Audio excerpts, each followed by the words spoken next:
यार सूरज कहाँ से निकला भाई? तुम तो ऐसे कह रहे हो जारून के जैसे मैंने कभी तुम्हें चाय बना के पिलाई ही नहीं। हाँ पिलाती हो, लेकिन जब मूड अच्छा हो सिर्फ तब। वैसे आजकल तो माम का मूड अच्छा ही रहता है। अरे इधर आओ, इधर आओ, इधर आओ, इधर आओ, इधर आओ, इधर इधर ये देखो, ये देखो, मैं कैसे खुश नहीं होंगी। मेरी जिंदगी में ये शहजादा जो आया हुआ, ये मेरे बच्चे जो है, मेरे बाबा। अस्सलाम वालेकुम। वालेकुम अस्सलाम। वालेकुम अस्सलाम। सारा तुम तो कल आने वाली थी ना?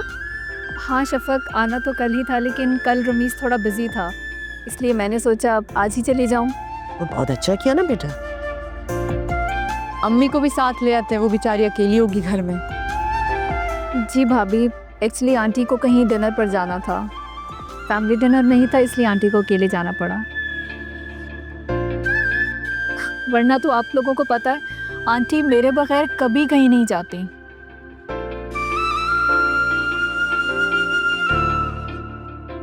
लेकिन आज मजबूरी थी।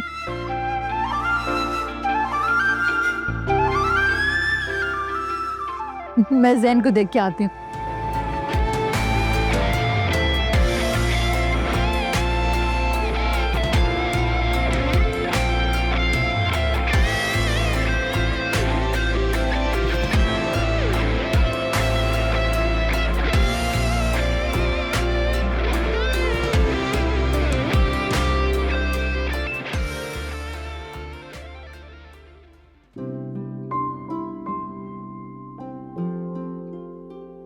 अम्मी बिजी है? नहीं बेटा, आओ बैठो।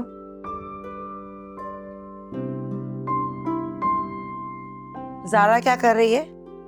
ज़ारा अपना वार्डरोब ठीक कर रही है। अम्मी, बाजी के घर में सब ठीक है? क्या मतलब है? मतलब ये कि काफी अरसे से हमारे घर में सुकून है, वरना वो कोई ना कोई शिकायत तो लेके आ ही जाती हैं। बुरी बात, बहन है तुम्हारी। सिर्फ एक सवाल अम्मी, क्योंकि पर्सनली मुझे बहुत हैरत हो रही है, ऐसा कभी 6-7 साल में नहीं हुआ। हाजी एटलीस्ट महीने में 2 दफा तो जारून भाई से लड़के आ ही जाती थी हमारे घर। बेटा अब घर में बच्चा आ गया है, उसमें मसरूफ हो गई वहां। सौकन के बच्चे के साथ। परवाना शमा को प्यार करता हो या ना, शमा उस परवाने को अपनी तरफ खींच कर अपना बना ही लेती है।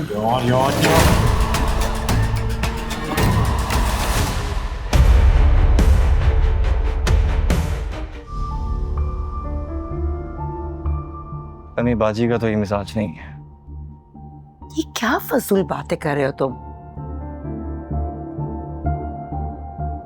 क्योंकि अभी मैंने बाजी को कभी उनके मिजाज के खिलाफ कोई बात बर्दाश्त करते हुए नहीं देखा। मुझे बहुत हैरत हो रही है, कहीं ये खामोशी किसी तूफान का पता तो नहीं दे रही। ऐसी कोई बात नहीं है, और ये वहम अपने दिल से निकाल दो। तो ज़ारून और शफक ने बच्चे की सारी जिम्मेदारी हम को दे दी है, इसलिए अब उसका दिल लग गया घर के अंदर। भाई बहुत बड़ा दिल है उनका।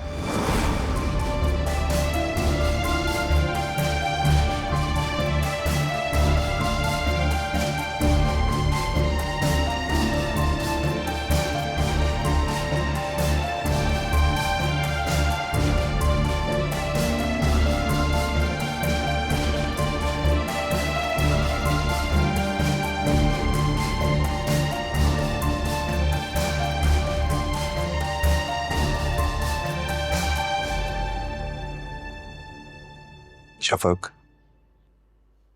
पहले सिर्फ मुझे तुम्हारी जरूरत थी, लेकिन अब जैन को भी है, इसलिए अपना बहुत ख्याल रखा करो। मेरा ख्याल रखने के लिए आप हैं ना, और सबसे बढ़कर फुप्पू उन्हें तो हर लम्हा मेरी फिक्र रहती है। कभी कभी मैं सोचती हूँ अगर अम्मी जिंदा होती तो बिल्कुल फुप्पो की तरह होती। फुप्पो के रूप में मुझे मेरी माँ मिल गई। ये तो ठीक कहा तुमने, अम्मी वाकई तुमसे बहुत प्यार करती। तुम्हें पता है उन्होंने मुझ में, ज़ारा में और तुम में कभी फर्क नहीं किया, बल्कि हमेशा यही कहती आई कि मेरे 3 बच्चे हैं। हाँ, मैं बहुत खुशकिस्मत हूँ। वालिदैन के ना होने के बावजूद भी पप्पू ने कभी मुझे उनकी कमी महसूस नहीं होने दी और ना ही इस बात का एहसास होने दिया कि मैं अपने घर में नहीं हूँ। वैसे शफक, मैं सोच रहा था कि वक्त भी कैसे बदलता है। हमने कभी सोचा भी नहीं था कि हम साथ होंगे या तुम मेरी जिंदगी में आओगी, लेकिन कितनी मुश्किलें झेलकर, क्या कुछ बर्दाश्त कर कर तुम आखिरकार आ ही गई। जो चीज़ आसानी से मिल जाए इंसान को उसकी कदर नहीं होती। शायद वो सब मेरे लिए इम्तिहान ही था। लेकिन मुझे तो किसी मुश्किल से नहीं गुजरना पड़ा, सब कुछ बैठे बिठाए मिल गया। हाँ, लेकिन इसका हरगिज़ ये मतलब नहीं है कि मुझे तुम्हारी कदर नहीं है। ये तो आपकी सोच है ना, वरना आप भी बहुत सख्त इम्तिहान से गुजरे हैं। वहां की मौजूदगी में दूसरी शादी करना, उनके सवालों के जवाब देना और फिर बेवफाई का इल्ज़ाम सहना किसी इम्तिहान से कम तो नहीं था। और फिर सबसे बढ़कर मुझे बीवी के रूप में कबूल करना, इससे बढ़कर क्या ही आजमाइश होगी। लेकिन सब कुछ वक्ती था ना, उसके बाद तो ऐसा कुछ नहीं है। लेकिन तुम्हें पाकर मुझे एहसास हुआ कि मेरी जिंदगी कितनी खूबसूरत हो गई, क्योंकि मुझे इसमें तुम जैसा बेशकीमत तोहफा मिला।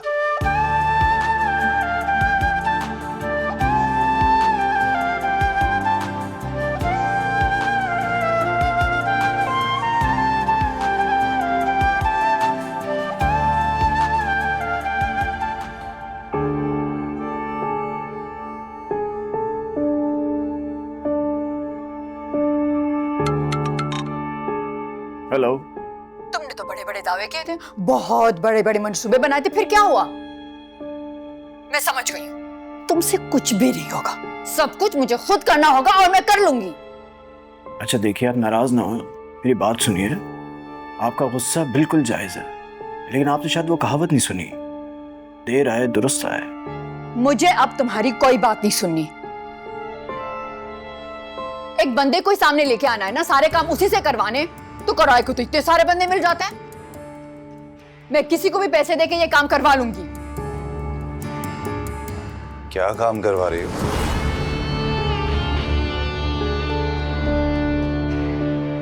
कैसा काम? क्या काम? अभी फोन पर किसी से कह रही थी ना कि पैसे देकर काम करवाओगी। हाँ हाँ, वो मैं अम्मी से बात कर रही थी। उनकी रिटायरमेंट करीब आ रही है ना, तो उनको कुछ पेपर्स बनवाने हैं, उसमें कुछ प्रॉब्लम है, तो वो मुझसे कह रही थी कि किसी को पैसे देके ये काम करवा लो। आंटी मुझसे कह देती, वैसे क्या पेपर्स बनवाने, कहाँ से बनवाने? शायद नादरा से। लो, तो नादरा में तो मेरे इतने जानने वाले हैं, किसी से भी कहकर करवा सकता हूँ। हाँ, मैं अम्मी से कह दूंगी। तुम छोड़ो, मैं आंटी से बात कर लेता हूँ। ऐसा रूट, ऐसी भी इमरजेंसी नहीं है कि अभी उनको कॉल कर लो, मैं बाद में आराम से बता दूंगी अम्मी को। हाँ, वो शफक की तबीयत कैसी है? हाँ ठीक है उसकी तबीयत, मैं जरा आता हूँ।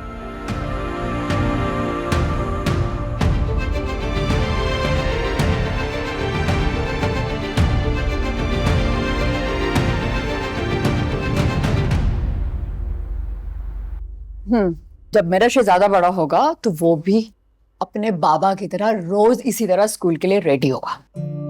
हाँ, लेकिन दिन में 5-6 मरतबा तो ये अभी भी तैयार होता है। हाँ, लेकिन इस तैयारी में और स्कूल के लिए तैयार होने में बहुत फर्क होगा ज़ारून। मैं जरा शफक से मिल लूं। कैसी तबीयत है उसकी? रात में तो बुखार उतर गया था, अभी आई डोंट नो, चेक कर लेता हूँ मैं। बल्कि जैन, कम मामा से मिलते हैं। अरे, इसे कहाँ लेके जा रहे हो? रात भर से तुम्हारे पास है, अपनी मामा को मिस कर रहा होगा, इसे लेके तो जाऊंगा ना। हाँ जरूर लेके जाओ, लेकिन पहले मुझे इसे अच्छे से तैयार करने दो। अच्छा चलो ठीक है, तैयार करो फिर ले आ, चलता हूँ। हाँ,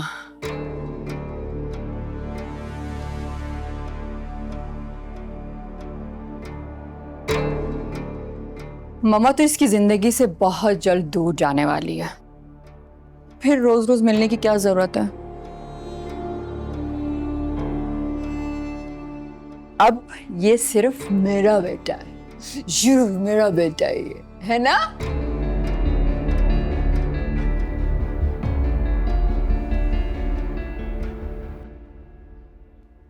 सही चलो,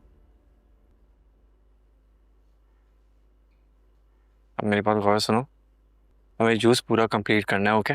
यस।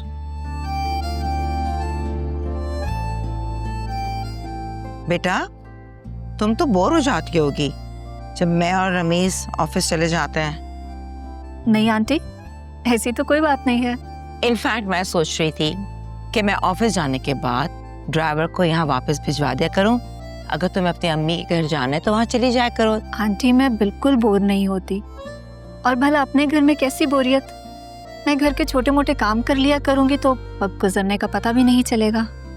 बिल्कुल सही कह रही हो, ये घर तुम्हारा है और इस घर पे इख्तियार भी तुम्हें है। और घर के साथ साथ मैं भी, मुझ पर भी पूरा इख्तियार है तुम्हें। इसमें कोई शक नहीं।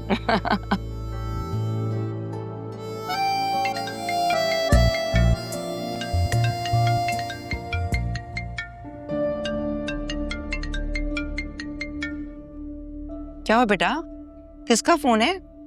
अम्मी, दोस्त का। तो बात करो ना, क्यों नहीं कह रहे हो?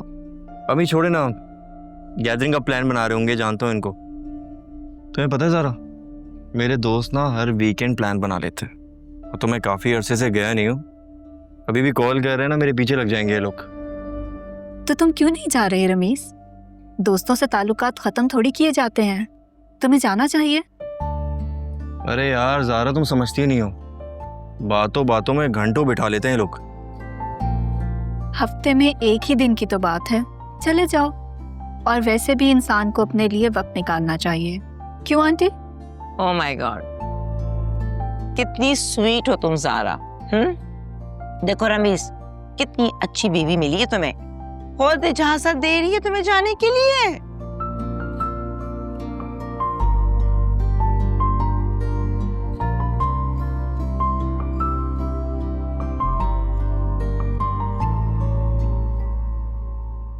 अब तो बहुत बेहतर लग रही है। बिल्कुल बेहतर तो होना ही था। जाहिर है आपने खिदमत जो इतनी की थी। उसे खिदमत नहीं, मोहब्बत कहते हैं माँ। बुखार भी उतर गया। हाँ शुक्र अल्लाह का।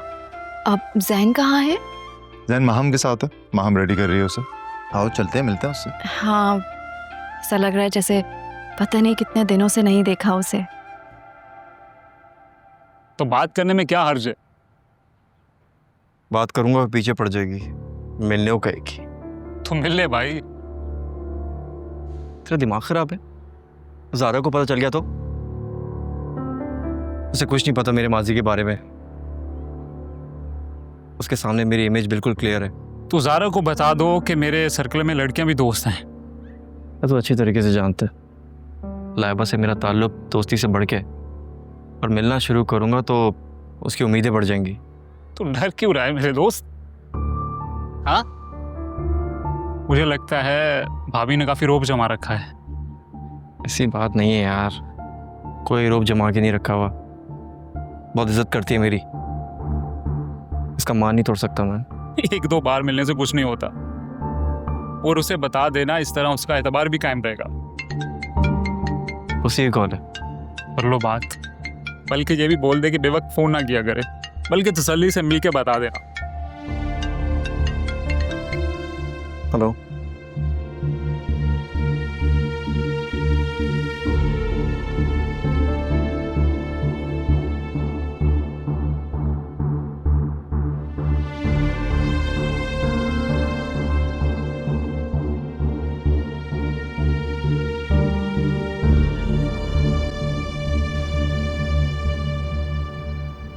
कितने बड़े दावे किए थे, एहसान अजीम किया था मुझ पर, लेकिन क्या फायदा हुआ?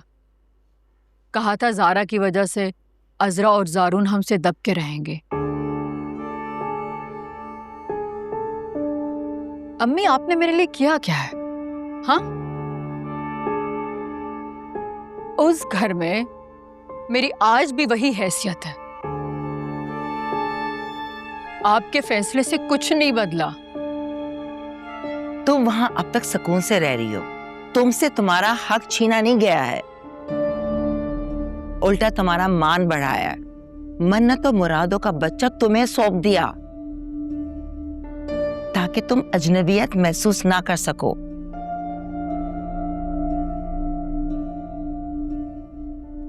और तुम तो कहती हो ना कि जारून तो तुम्हारा बड़ा ख्याल रखता है, तुम्हें बराबर का वक्त देता है, फिर किस बात की शिकायत है तुम्हें?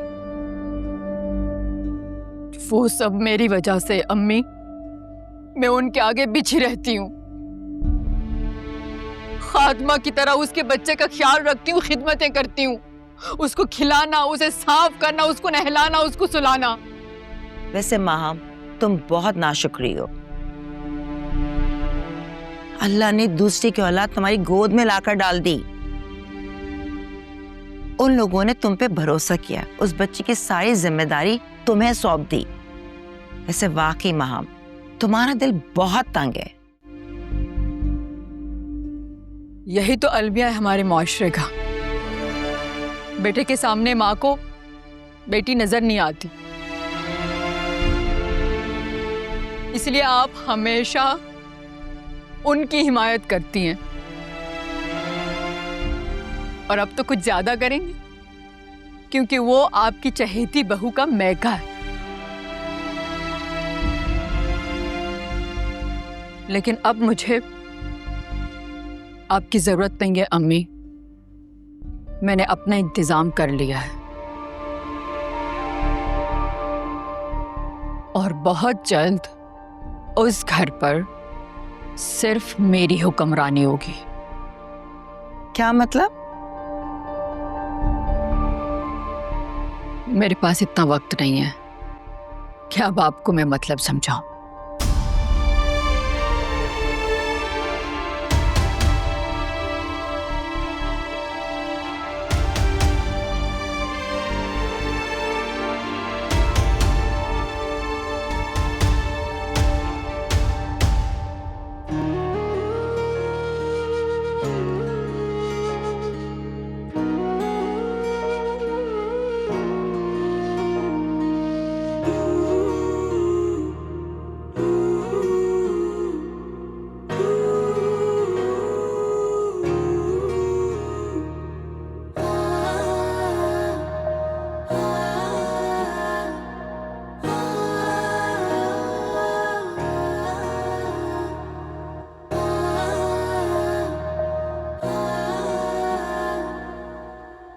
जी, रमीज़ ने तो मुझसे कई बार कहा कि अम्मी की तरफ रहने के लिए चली जाओ, मगर मैंने खुद ही मना कर दिया। वो क्या है ना अम्मी, आंटी ऑफिस से घर आती हैं तो बिल्कुल अकेली होती हैं, और फिर रमीज़ भी लेट आता है, बस इसीलिए नहीं आ पाई। बहुत अच्छा करती हो बेटा। अब वही तुम्हारा घर है और मासूमा रमीज़ के साथ साथ तुम्हारी भी माँ है। जी अम्मी।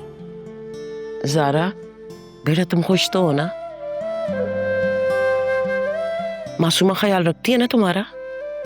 जी अम्मी, मैं बहुत खुश हूँ और मासूमा आंटी मेरा बहुत ख्याल रखती हैं। और रमीज़, वो कैसे है तुम्हारे साथ? बेटा, क्योंकि ये रिश्ता बहुत अचानक हुआ है और रमीज़ से रिश्तेदारी के बावजूद तुम्हारी तो सिर्फ अलग सलग थी ना। तुम दोनों में बस एक रस्मी सा ताल्लुक था और अचानक से तुम्हारी शादी हो गई, इसलिए बेटा मुझे फिक्र रहती है ना। अम्मी, रमीज़ जैसा नजर आता है ना, उससे कहीं ज्यादा अच्छा है।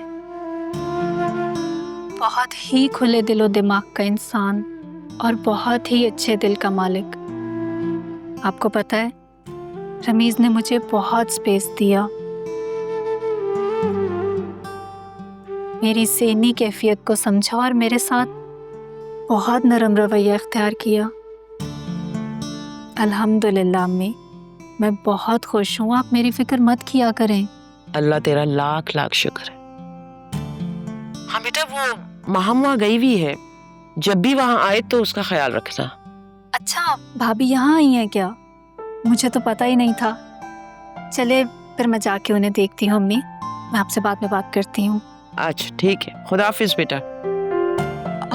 फूफो, मैं काफ़ी देर से ज़ारा को ट्राई कर रही हूँ, उसका नंबर ही बिजी जा रहा है। हाँ वो उसी से बात कर रही थी मैं। अच्छा, नहीं बस यही पूछना था, वो खैरियत से तो है ना? अल्लाह का लाख लाख शुक्र है, बहुत खुश है और मेरे दिल को सुकून मिल गया। चलें, शुक्र है अल्लाह का।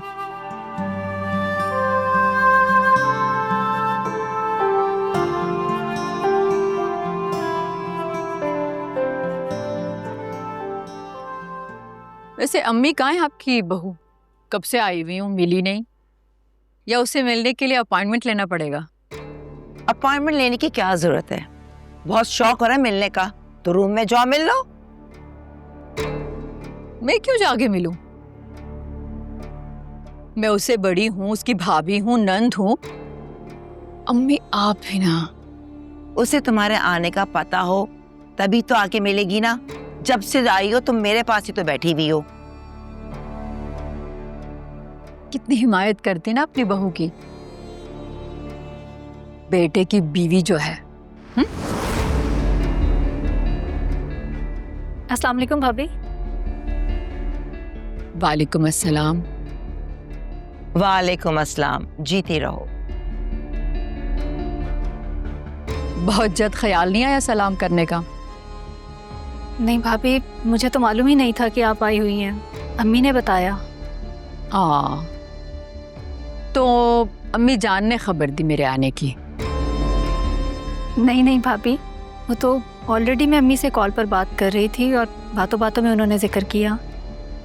अच्छा छोड़ो इन बातों को, बताओ तुम्हारा वक्त कैसे गुजर रहा है यहाँ पर? अल्हम्दुलिल्लाह बहुत अच्छा। अब क्या बातें ही करती रहोगी तुम दोनों? खाना लगवाती हूँ, खाना खाकर जाना, समझी? आंटी आप बैठे, मैं खाना लगवाती हूँ।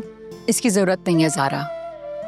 ऐसे कैसे भाभी, खाने का टाइम है, प्लीज खाना खा के जाइएगा, मैं लगवाती हूँ। महाम, इतने प्यार से ज़ारा तुम्हें कह रही है रुक जाओ। अरे अम्मी, वो नादरा से आपको कुछ फाइल्स चाहिए थी ना?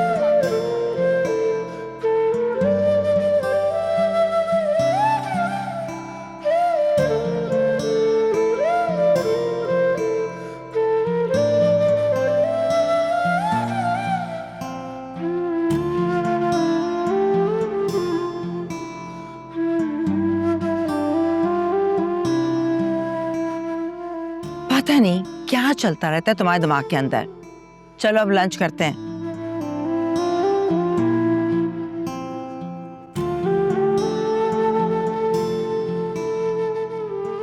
तुम तो जानती हो कितना नाजुक रिश्ता है, मेरी बहन की जिंदगी का सवाल है। अब मैं सोच रहा हूँ जब कुर्बानी दे ही चुका हूँ तो उसे पूरी तरह निभाऊं। इसका मतलब ये है कि अब तुम मुझसे कोई ताल्लुक नहीं रखना चाहते? मेरे चाहने ना चाहने से क्या होगा लाइबा, मैं मजबूर हूँ। शादी की शुरुआत से मेरी यही कोशिश थी कि वो मेरे साथ खुश रह सके, ताकि वो खुश हो और मेरी बाजी भी। लेकिन अब तो तुम्हारी शादी को काफी अरसा हो चुका है और अब तो तुमने अपने फोन से मेरा नंबर भी डिलीट कर दिया है। तभी तो मेरी कोई कॉल रिसीव नहीं करते और अब व्हाट्सएप पे भी तुम्हारी डीपी शो नहीं होती। ऐसी बात नहीं है लाइबा, मैं सिर्फ एहतियात कर रहा था, इसीलिए तो उसके सामने तुमसे बात नहीं कर रहा था। यार एक छोटी सी गलती ना मेरी बाजी की जिंदगी के लिए मुसीबत बन सकती है, तभी हमारी बातचीत में इतना फासला आ गया। मैं एहतियात करता था ताकि वो मुतमईन हो जाए और जैसी बातचीत सही हो जाए फिर तुमसे मिल सकूं।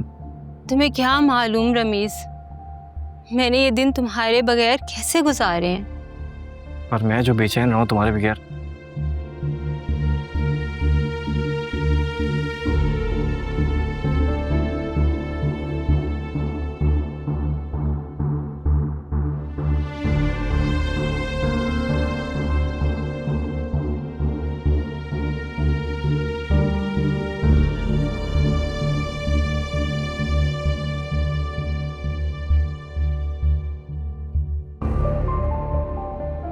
रह गया रमीज?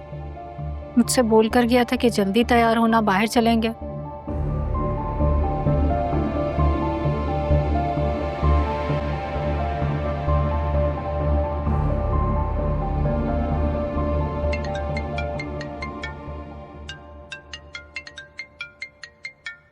क्या हुआ?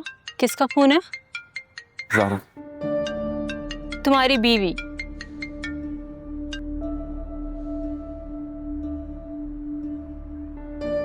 रमीज कहाँ रह गए? मैं कब से तैयार बैठी हूँ। बस मैं थोड़ी देर में आ रहा हूँ। बस मैं आ गया। ओके। ओके, जल्दी आ जाओ, मैं वेट कर रही हूँ।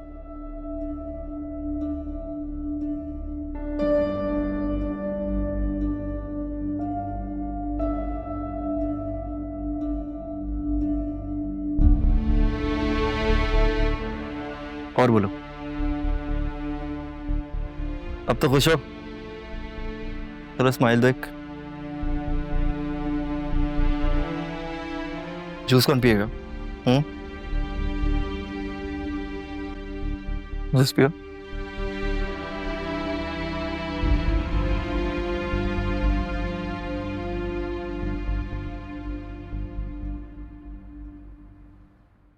देखो राशिद, मैं तुम्हारी भलाई के लिए बात कर रही हूँ। मैं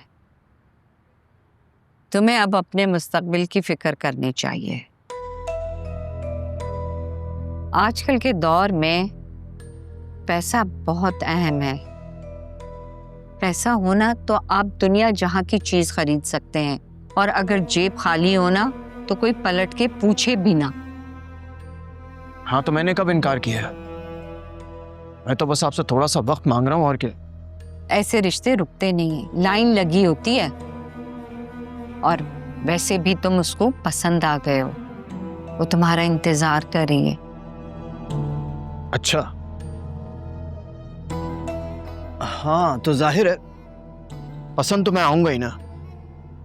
स्मार्ट हूं, हैंडसम हूं, पढ़ा लिखा हूं, यही सब कुछ तो चाहिए होता है लड़कियों को, नहीं? इस पूरी दुनिया में तुम एक हैंडसम मर्द नहीं हो, और भी हैं जो ऐसी मालदार औरत से शादी के ख्वाहिशमंद है। किसी से भी कर लेगी वो, तुम्हारा इंतजार क्यों करेगी वो? तो कर ले शादी, कोई जबरदस्ती है क्या? आई हुई दौलत को ठुकरा रहे हो राशिद तुम। करोड़ों की जायदाद है उसकी, 8-10 दुकानें हैं, किलो के हिसाब से तो सोना है उसके पास। अच्छा,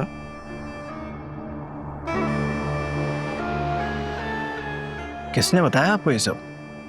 अरे उसके पड़ोस में वो रिश्ता कराने वाली आंटी रहती है ना, उन्होंने मुझे बताया। और उसके अंदर का घर का पूरा हाल अहवाल जानती है वो। उसका एक ही मामू है, माँ बाप मर चुके हैं। मामू भी जो है ना बीमार है, बिस्तर पे पड़ा हुआ, कोई नहीं है उसका। अच्छा, चलिए अगर वो मुझ पे इतनी ही फिदा है तो मैं मोहब्बत के 2-3 बोल बोल के आराम से उसकी जायदाद हड़प सकता हूँ। ये हुई ना बात। जब जायदाद तुम्हारे हाथ में आ जाएगी, सब कुछ आ जाएगा, तो उसके बाद तुम लेते रहना शफक से इंतकाम।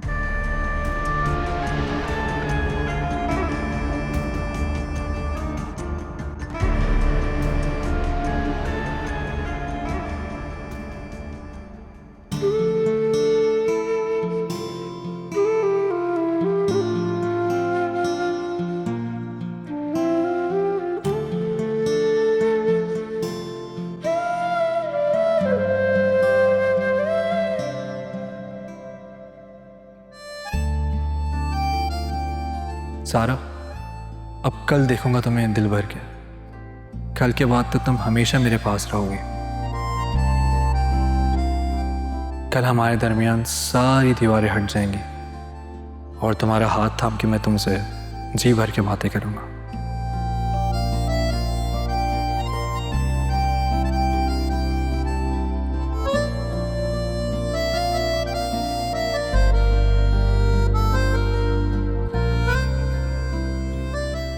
आ गए। सॉरी, किस लिए? तुम्हें इंतजार करना पड़ा। इट्स ओके, आई अंडरस्टैंड, हो जाता है कभी कभी। मेरे पुराने दोस्त मिल गए थे, पुरानी बातें स्टार्ट हो गई थी,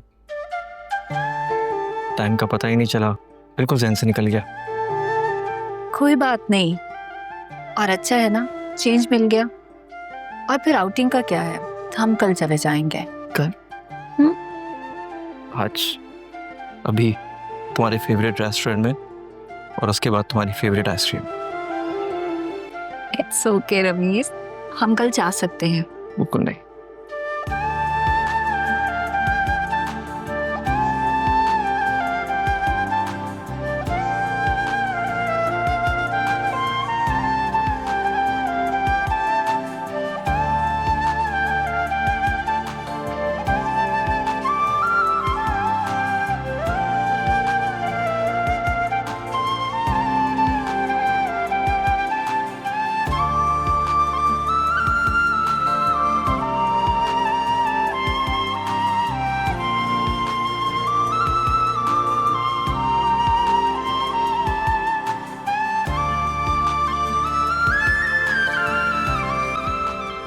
अस्सलाम वालेकुम मम्मी। वालेकुम सलाम बेटा। जैन नजर नहीं आ रहा, शफक माहम भी नहीं है। जैन को तो अभी अभी सुला के आई हूँ मैं। माहम बाहर गई हुई थी, अभी अभी आई है। बाहर गई हुई थी? ये आजकल कुछ बताती नहीं अम्मी। छोड़ो ना उसे, उसे भी स्पेस दो। दोस्त है उसकी, चली गई होगी दोस्तों के पास। नहीं, मुझे उसके बाहर जाने पर कोई एतराज नहीं है, बट एटलीस्ट इन्फॉर्म तो कर सकती है ना। क्या फर्क पड़ता है बेटे, तुम्हारे आने से पहले तो आ गई ना। ठीक है। और शफक का है? अपने रूम में बेटा, थकन महसूस कर रही थी तो मैंने कहा थोड़ा आराम कर लो। ठीक है, मैं देखता हूँ उसे। ठीक है।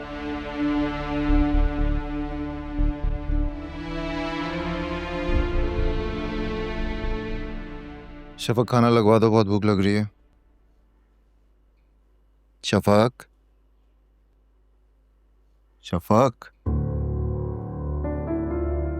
क्या हुआ तुम्हारी तबीयत ठीक है? बुखार हो रहा है तुम्हें तो बहुत। डॉक्टर, बैठी रहो, मैं डॉक्टर को कॉल कर रहा हूँ। हेलो,